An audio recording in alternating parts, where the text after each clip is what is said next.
Good morning. How you guys doing? This Mike back with the thought of the day on May 2nd, 2025.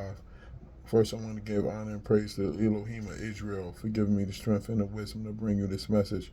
Then I like to open with the serenity prayer. God, grant me the serenity to accept the things I cannot change, the courage to change the things I can, and the wisdom to know the difference. May your will, not mine, be done. Today, I want to talk about remembering the Sabbath day and keep it holy. Tonight, around 7:50 or somewhere approximately around there, the Sabbath is gonna start. During that time, the Most High instructed us to rest and to put all minds in concentration on Him for 24 hours. You know what I'm saying? And this was the commandments that He gave to the children of Israel for us to do that in remembrance of Him. And we could find it first. We could start in the commandments, Exodus 20, chapter 20, verses 8 to 11. He says, "Remember the Sabbath day to keep it holy. 6 days shalt thou labor and do all thy work. But the seventh day is the Sabbath of the Lord thy God. In it thou shalt not do any work. Thou, nor thy son, nor thy daughter, nor thy manservant, nor thy maidservant, nor thy cattle, nor thy stranger that is within thy gates. For in 6 days the Lord made heaven and earth, the sea, and all that them is, and rested the Sabbath day. Wherefore the Lord blessed the Sabbath day and hallowed it." Yeah, so 6 days. So He gives us the other 6 days to work. You know what I'm saying? And then he said, "Yo, just give me my one day, rest, recharge yourself. You know what I mean? Unplug from the world and just concentrate on me." And He deserved that. You know what I'm saying? All the stuff that He did for us, He put us in a position to be able to work, to be able to earn for our families. And for me, it honestly gives me a chance to unplug from the world. You know what I mean? And for those who say that this is done away with, this is back in the day, those people are not here no more. That's the Old Testament, this and that. Let's go to Exodus 31. He says, told Moses to speak unto the children of Israel, saying, "Verily my Sabbaths y'all shall keep, ye shall keep. For it is a sign between me and you throughout your generations." He said throughout your generations. That means forever, man. "And that ye may know that I am the Lord that does sanctify you. Ye shall keep the Sabbath therefore, for it is holy unto you.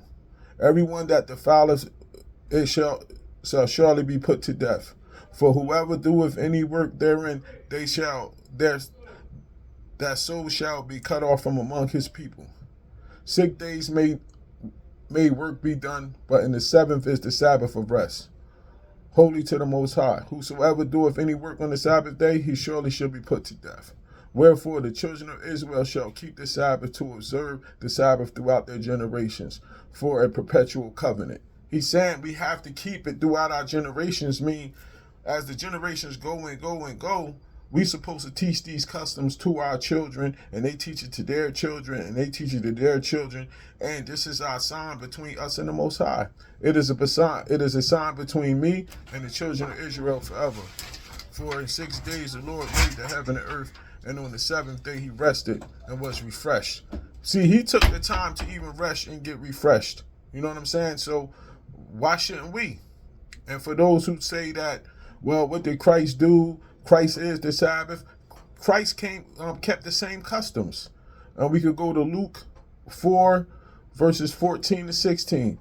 And they say, "Yeshua returned to the power of spirit in Galilee, and there went up a fame of Him through all the region round about. And He taught in the synagogue, being glorified of all. And He came to Nazareth, where He had been brought up. And as His custom was, He went into the synagogue on the Sabbath day and stood up to read." Yeah, you see, He, as His custom, meaning it was passed down to Him. So if Yeshua went and He uh, um, obeyed the Sabbath, and He went to church on the Sabbath, what are we supposed to do? Aren't we followers of Him? So if Christ kept the Sabbath, I know I'm definitely supposed to keep the Sabbath, because He came here so He could show us how we're supposed to walk and what we're supposed to do. You know what I'm saying? So all people out there that want to get closer to the Most High and get that hedge of protection, especially on Friday night and Saturdays, start keeping the Sabbath, man. Once you start doing it, you're going to appreciate it because it helps you literally unplug from the world and you're able to go out and do what you got to do the next week. And then you give him, and it's like he said, it's a sign between you and him to let him know that you are still thinking about him and that you still remember and you still appreciate the things that he did for you. This is Brother Mike. Enjoy the rest of your day. Shalom.